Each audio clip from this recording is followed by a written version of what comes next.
So Dave, you're a local man. I am a local man, yeah. Give us the early story. Born at the Elephant Castle, 1961, in very run-down housing. We didn't know there were slums until we moved out and see it on the news, but the regeneration took place at the Elephant Castle. Majority of our street and our neighbours moved up onto like the Haygate and Aylesbury, but my dad decided that we should move 2 villages to Camberwell, and that's where we went, and we lived in 2 rooms at the Elephant Castle. My nan and granddad lived downstairs. How many in your family? 4 in our family, so we had 2 rooms. We didn't have a bathroom, no bath.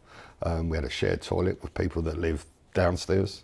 And it was quite a mix in the street. You know, we had everybody was in the same sort of boat. Everyone was in 2 rooms. You know, we had people from Caribbean, Africa, Portugal, Cyprus, Greece. They were all in the same boat as us, all lived down the street. And how did you keep warm in the winter? Lots of coats on the bed. My dad's post office coat would be a very thick, warm one that we used to put on there to keep warm. And my parents used to fold down a bed in the living room for them. And then finally we got offered a place in Camberwell. My mum run from the council offices in the Wharf Road all the way to Camberwell, opened the door, sat on the stairs inside and just cried her eye out because, you know, it was, like I said, but I loved it. I cried my eyes out when we left, but I didn't want to leave my friends at the Elephant. You know, I didn't recognise it as being, you know, run down or... How old are you at this point? I was 9, 10 years of age. So much development going on now. Funny, I was out in the car with my colleague today and I said, like, we're losing our sky. You know, the amount of buildings that are going up and the private accommodation that's being built. I don't really recognise it now at the Elephant and Castle when I go back. So it's changing, and I think the makeup of the people are changing. What do you mean by that? Well, I mean, I don't think people are tolerant now. We've got lots of private blocks. I don't think people are so tolerant of young people, for argument's sake, you know, and that they're hanging around, as they put it. And yeah, they are hanging around, but I don't remember that necessarily to be breaking the law.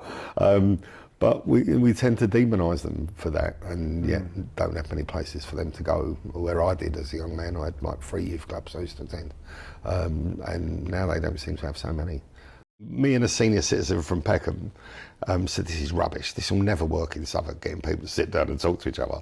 And it was all theory based, it was all paper based. And on the last day, they brought in 2 family mediators to take the role as neighbour mediators. And they were looking for people in the training group to volunteer to be clients. So me and Alma decided that we would volunteer to be the disputants, and we decided amongst ourselves to be as awkward and as aggressive and as nasty as we possibly could, just to show these pair of idiots that mediation wouldn't work. And what we couldn't understand was how this process, and he managed me. He never, you know, I thought I'd get a rise out of him.